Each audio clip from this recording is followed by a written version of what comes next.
نماز توحید کے بعد سب سے اہم عبادت نماز ہے. اگر کوئی آدمی نماز پڑھتا ہے اور یہ سوچتا ہے کہ کل قیامت کے دن اللہ مجھ سے یہ پوچھے گا تو نے نماز پڑھی کہ نہیں پڑھی, میں بول دوں گا کہ میں نے نماز پڑھ لی ہے, بس میں بچ جاؤں گا. نہیں, آپ نماز پڑھیں لیکن آپ کی ہر نماز اتباع رسول کے دائرے میں ہونی چاہیے.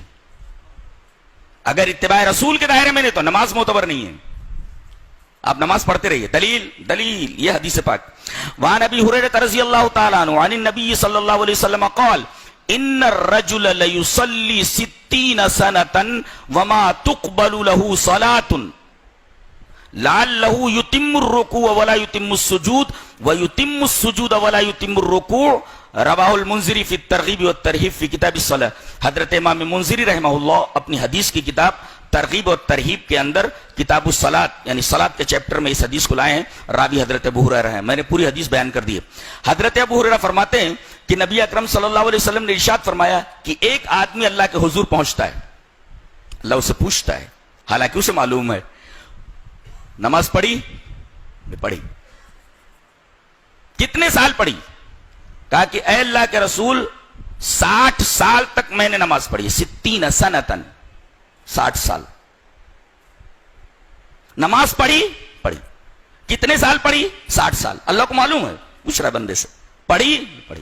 کتنے سال پڑھی؟ 60 سنتن 60 ایئرس 60 سال پڑھی. اللہ فرماتا ہے وما تقبل له صلاۃ, تیرے نامہ عمل میں ایک بھی نماز نہیں ہے. 60 سال کی نماز جو تو نے پڑھی ہے ایک بھی نماز تیرے نامہ عمل میں نہیں ہے. لوگ حج کو جاتے ہیں اور پھر کہتے ہیں کہ خانہ کعبہ میں ایک نماز 1 لاکھ کے برابر ہے, تو 40 دن 50 دن رہ کر کے اتنی نمازیں پڑھ لی, اب تو جنت الاٹ ہو گئی میرے. ارے بدبخت اور بدنصیب, یہاں معاملہ یہ ہے کہ 60 سال کی نماز آدمی پڑھ کر کے گیا ہے, اس کے نامہ اعمال میں ایک نماز بھی نہیں ہے. اور تیرے حج کی کیا بساط ہے, تیرے حج کی کیا اوقات ہے کہ تو جوڑتے بیٹھے کہ ایک نماز 1 لاکھ نماز کے برابر ہے, لہذا میں بخشایا ہو گیا. پتا نہیں جس پیسے سے تو گیا ہے اس پیسے کے اندر کتنا حلال ہے اور کتنا حرام ہے. تو نے کتنے ارکان اپنی مرضی سے ادا کیے ہیں, جہالت سے ادا کیے ہیں, اور کتنے ارکان تو نے اتباع رسول کے دائرے میں نہیں کیے ہیں, تو تیرا حج کیسے ہوا؟ اور تو نے نماز جو پڑھی وہ نماز اتباع رسول کے دائرے میں پڑھی یا نہیں پڑھی ہے؟ یہاں تو ایک آدمی 60 سال کی نمازیں پڑھ کر کے گیا ہے, اور نبی اکرم صلی اللہ علیہ وسلم فرما رہے کہ اللہ یہ فرماتا ہے کہ تیری ایک بھی نماز قبول نہیں ہوئی, تیرے نامہ اعمال میں ایک بھی نماز نہیں ہے. وما تقبل له صلاۃ, ایک بھی نماز نہیں ہے. کتنی خطرناک قسم کی حدیث ہے یہ. لوگ نمازیں پڑھتے رہتے ہیں. تو اگر آدمی نماز پڑھتا ہے, ایک توحید کے بعد بہترین عمل ہے اور سب سے اونچا عمل ہے, مگر یہ عمل اگر سنت کے دائرے میں نہیں کیا گیا ہے, اتباع رسول کے دائرے میں نہیں کیا گیا ہے, تو یہ عادت ہے, اٹھک بیٹھک ہے, نماز نہیں ہے.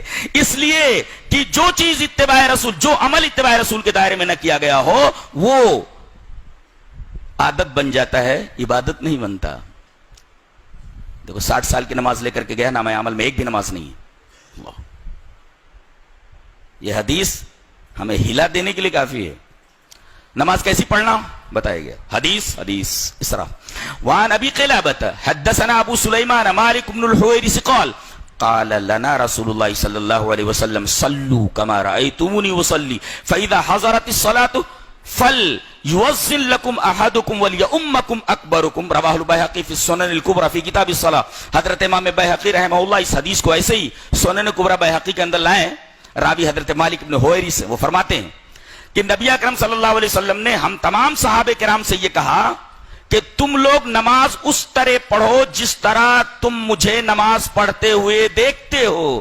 پتہ یہ چلا کہ یہ آدمی جو 60 سال کی نماز پڑھ کر کے گیا ہے، یہ نماز اس نے نبی کریم صلی اللہ علیہ وسلم کی نماز کی طرح نہیں ادا کی ہے. نبی نے فرمایا تم لوگ نماز اس طرح پڑھو جس طرح تم مجھے نماز پڑھتے ہوئے دیکھتے ہو. اگر اس طرح تم نے نماز پڑھی ہے تو تمہارا یہ عمل، تمہاری یہ نماز مقبول عند اللہ ہے.